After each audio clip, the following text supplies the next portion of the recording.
All right, so I have a question for people and I constantly ask this, and no one can give me an answer. When it comes to a lot of people in government, when it comes to this be on the left and the right, but I'm mostly focusing on the left.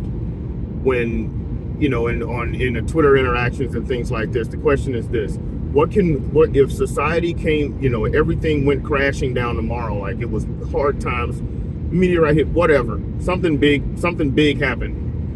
What can we rely on people to do? So the people that are graduating with a gender studies degree or African American studies degree, whatever.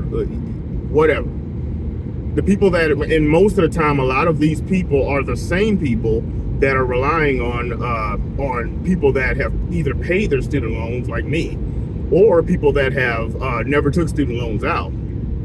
When they're asking people for their tax dollars to pay off their student loans.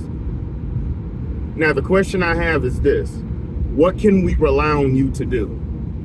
If something happened tomorrow with a lot of these politicians that are making rules that we have to follow, making laws and spending our money and things like that, what can we rely on any of these people to do? Can they fix a car? Can they engineer something? Can they get everything back online? Can they code? Can they do things like that? No.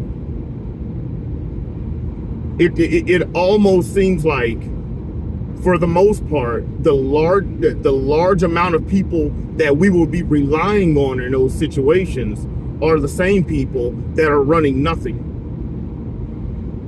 Because we're going to exclude doctors and surgeons and stuff like that. If we had that kind of situation go down, what would happen is that the first thing we would be looking for is doctors, nurses, lawyers.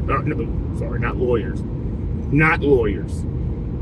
Doctors, nurses, people that can get cars back started, get the electricity back on and things like that. Engineers, we would be looking at people like that. We would not be looking at the people that we currently have running everything.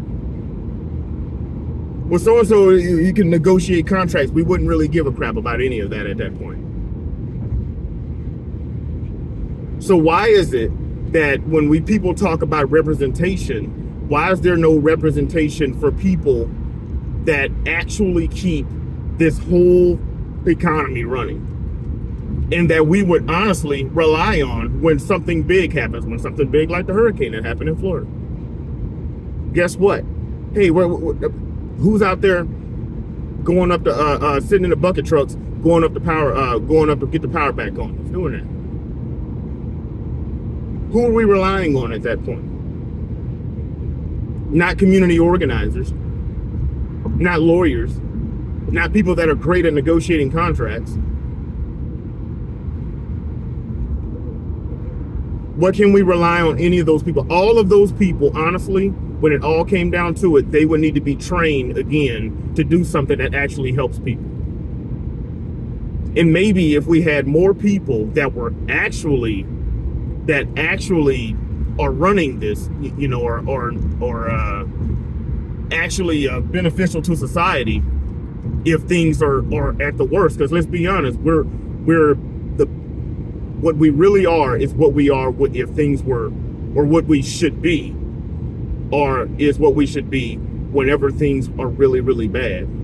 Because the way it's going now, we have a bunch of kids that are going to high school, that's going through school, that really, honestly, when it all comes down to it, they're being trained up to not be able to provide anything. Comment, like, share, subscribe. We'll see you on the next time.